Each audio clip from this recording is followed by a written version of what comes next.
hey, the bigger your goals or dreams around something, the more it's going to involve other people, and the more whatever it is you're trying to do is going to involve a team. So whether that's in sports and you're trying to achieve something big, you need the right coaches, you need the right teammates, or in business, same thing. If you have big goals and you're really looking to grow and scale your business, for sure, it's going to depend on other people. It's going to depend on your team.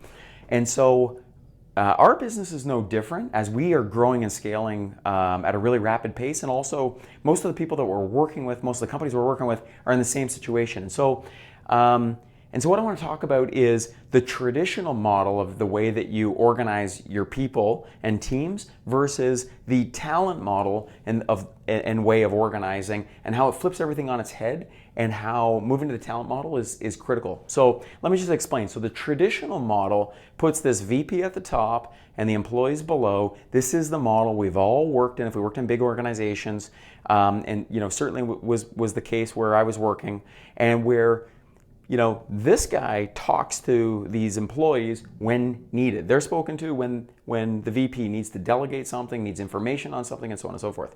The VP tends to control everything. The VP tends to be the bottleneck on decision making, and it's very clear that these people work for the VP. Okay, where we're trying to move to is this talent-based model, where we have a series of team members who are supported by an executive or a management team member. In this case, I'm saying, hey, my team members are supported by me.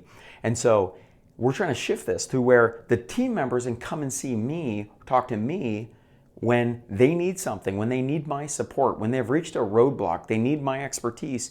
They're coming and seeing me. That these people these team members, first of all, they're talented people.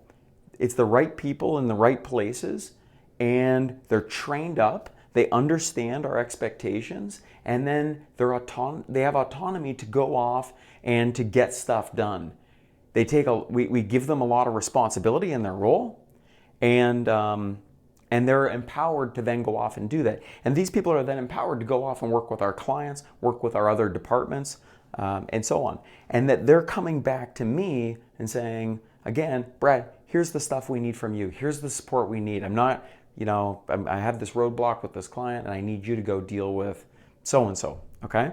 And so the other beauty is, because now instead of me being the one guy off dealing with clients and so on, that they're out there interacting with all these departments and all these clients and figuring out, hey, here's a problem that I see over and over again, here's whatever, and here's the improvements that we're going to drive. And all of a sudden we have all of these people improving what we're doing, following and not letting things drop. Like when they find a loose end or they find a loose thread, they follow it to its closure.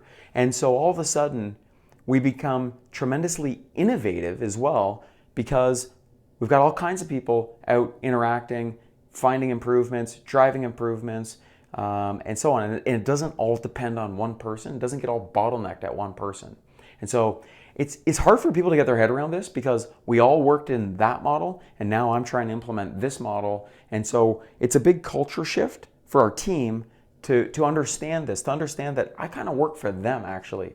If they're the project manager on a strategic plan with a client, it's like the team member is the one driving all of the action and telling me, Brad, I need you to show up and facilitate this and do this and provide this expertise, and so on and so forth. So, and I just encourage you, and I'm super excited about this. The more we drive this shift, the more our business is growing and scaling, and the more it's dependent on others and not so dependent on me, which is an awesome thing.